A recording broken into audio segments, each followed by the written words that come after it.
Hi, welcome back this week. I want to kind of delve back into things that we've been talking about over these last 2 weeks, especially as it relates to the importance of seeking God first. And the wonderful feedback that you were providing after sending out the one from this week relating to the vices and how we can find blessing within our vices. And I want to be clear about something. This doesn't condone or move us to a place where we're supposed to embrace vices. What this is supposed to bring blessing, meaning God's presence, to the experience we hold within vices. I mentioned popcorn and chocolate for me, and beer or wine for others, or hard alcohol for others. It's not about finding a place of constant justification behind the vices we have. It's about blessing them so that God can move us to a higher understanding of what is governing them within us. That's the unspoken secret from last week. The reality is, if we bring God's presence to every single thing we encounter, and we seek God first within everything we encounter, we will find a different result within our lives. We will find a new freedom. And I've witnessed this with people that do medication or do alcohols or take in cigarettes or something, that you transform the nature of these things to become of a blessed nature instead of a suffrage. Once they moved into a blessed state, then the person was no longer owned by them.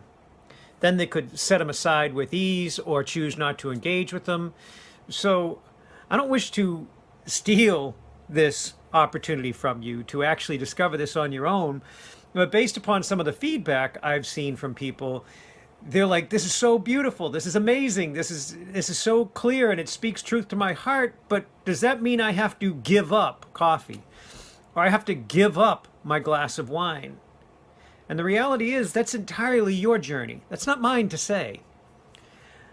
But I want to give you a little bit of a warning. When you do start to bring God first unto all things, you will find that you lack nothing. Therefore, you will find that you do not need things that bring harm to your body or diminish the focus of your mind. And you will move to a new freedom that is God's presence within you. And you will not need to fill appetites that do bring any form of destruction. So in that, I want to remind you that as I've been sharing over these last few weeks, one of the most important things that any one of us can do in any situation is to surrender, breathe, and embrace God's holy presence first in all things. And then from that, I want to give a basic understanding for a number of people that were asking questions about how this is done. Because one thing I will share with you is I personally don't seek the issues that I'm facing within my life.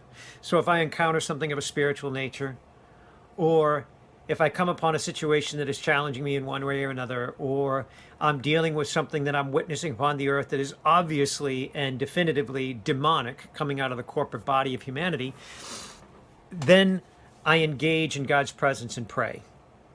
But again, I do not seek the issue. I come before God's presence and I relinquish the issue into God completely. And then I do one thing. I pray and breathe and sit with God's presence.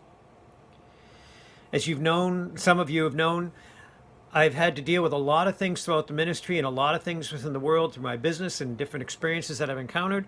And I found that if you start searching the issue or searching the spiritual ground, you lose sight of God in the story that's unfolding.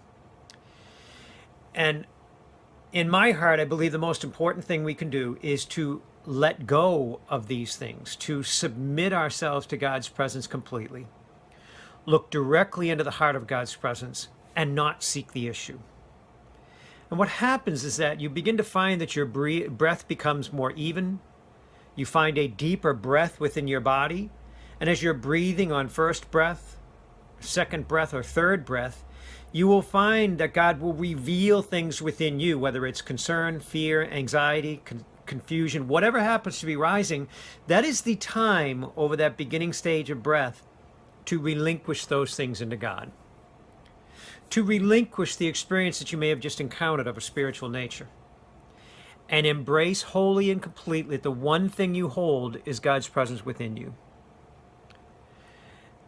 And then from that, I'll guarantee you that God will begin to reveal in you other needs outside of your own, other people that you know within your heart that are in deep need. All of a sudden, once you're stripped of these things of a spiritual nature, you'll remember that friend fighting cancer. Or you'll remember that friend that just broke their ankle. Or you'll remember the things, and you will pray, offer thanksgiving that God's Spirit has got them blessed and renewed. You know families that are having financial distress of some sort, or facing some major challenges within their life, or somebody that's just encountered something of a business matter that has really come against them hard. That is where you are moved to prayer for them as you are engaged with God's presence.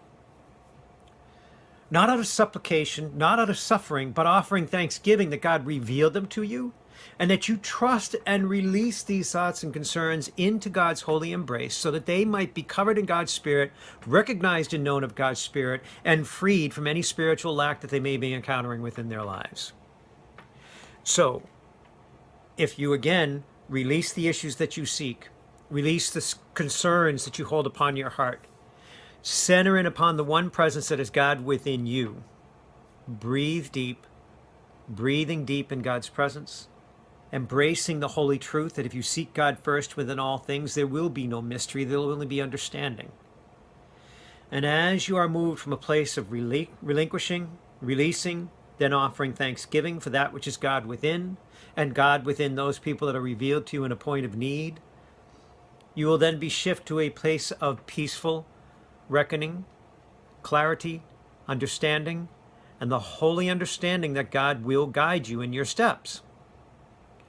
You surrender and release yourself from your time of prayer, and I will guarantee you that you will have wisdom or clarity rise within you related to the issues of your own that you released at the beginning of your prayer time.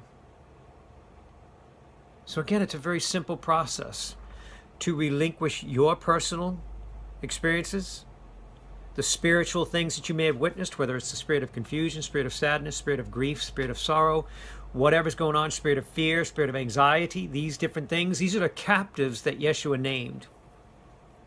And as you release these into the holy presence of God, they are transformed, transmuted according to his design, and poured back upon his creation according to his will. In that, the most important thing next is to breathe and center in on the one knowing that is Yahweh, Yeshua, Abun within you. And as you know from the teaching video on the breath within, you'll know that it might be the simple breath of breathing in and then speaking Yahweh, Yalmiokara, Kavras, Besishire, Kutarabakamulu, Yabasma. Breathing in, speaking Yeshua, Alemile Kondalave Kamunu Tetaviasmai. Breathing in, Abun Solamoya Shandula Kamun Yeviasmaya. So if you hear, all I'm doing is breathing, speaking the name of God. Breathing, speaking this perfect flesh name of God in Yeshua. Breathing and speaking the name of God that Yeshua gave us in Abun. So it's Yahweh, Elohim, the triune God, the perfect spirit, Yeshua, the perfect flesh, Abun, the life-giving breath of God's presence that resides within us. Breathing deep, God will reveal to you the needs of others. Relinquish each one of those directly into God's presence and release your ties that you formed upon him. Have you formed a tie of sympathy for a person facing cancer? Spiritual sympathy that is not of God. Let God move you to a place of holy compassion and clarity for proper counsel for those in need. Then as you move forward, you will find that a person is in financial need. So you release the financial need and offer thanksgiving that God blesses them in holy abundance. This is about moving the prayer from a place of need and revelation to a holy recognition that God has all things in perfect order, and he's got his son or daughter within his embrace.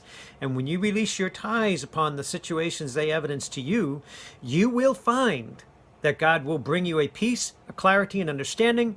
And then if God reveals them to you by a phone call through the next week, all of a sudden they call to you at a point of need, you will hold within you divine counsel instead of the knowledge you hold of the earth. And you will move them to a place of greater clarity. You will be freed from the emotional demands that are rested upon that person, and you will be moved to a place to bring them freedom to their situation, because you will no longer be governed through the spirit of sympathy. You will move through holy compassion, clarity, wisdom, and understanding. So, as I've shared over these past few weeks, it is within our hearts, I know I could speak for Ina Marie as well, that the first place we engage is God's holy presence. Then we breathe and recognize God's presence within us and relinquish everything God reveals within, to come to the recognition that it is God within us and we are blessed by all things God reveals.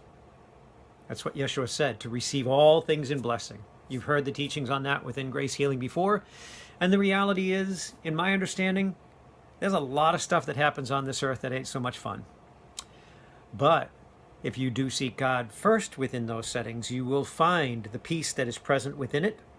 You will find the clarity that will move you through it. And God will precede each and every one of your footfalls upon the earth to bring forth life. That life will spring forth from the situations that you encounter because you choose God first over the situations you see evidenced. So we at Grace Healing close now in a prayer. Yahweh lekhan me khale vres pesishre lumata kundervian me raba contetli avrachus mit galmud of hamru tarevies masapiala. Yahweh, we offer thanksgiving, praise, and worship, and know that your Spirit is with us in each and every moment. Help and make known within us the holy ability to tap and draw upon your presence in each and every breath we receive, that we might seek you first and reveal your glory in all things we do. We trust you, praise you, and worship you through your most blessed and holy name. Yahweh Elohim etoyem en Yeshua avun sol ode evris masapiana. Amen. So, have an amazing week. Please consider the possibility of reviewing the last 3 weeks of messages. This one that you hear now, the week before, and the week before that. And you may find an understanding that could actually free you from how the situation might be governing your responses, how friends or relatives are facing challenges, and how you might respond to them. Again, we love you dearly, and we look forward to hearing from you. I am so grateful again for your amazing input through the emails. We trust and know that God has got you, and offer thanksgiving for the opportunity to love you and to serve in all places we do within Grace Healing. Have a blessed and amazing week. Take care.